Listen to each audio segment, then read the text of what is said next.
Chairman Tehreek Insaf Imran Khan साहब पहुंच गए हैं इंसदाद दहशतगर्दी अदालत। ये देख सकते हैं आप,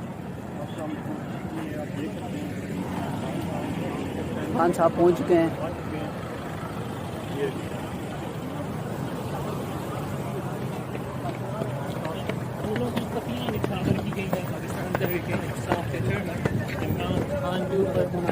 इधर ही है यार, हम कहाँ जाए। और आज पहली बार खान साहब की गाड़ी को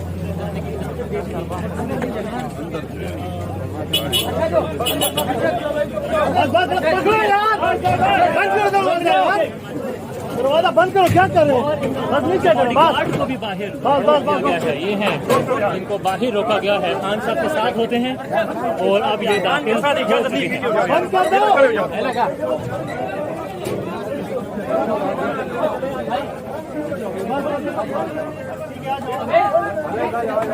आराम से भाई।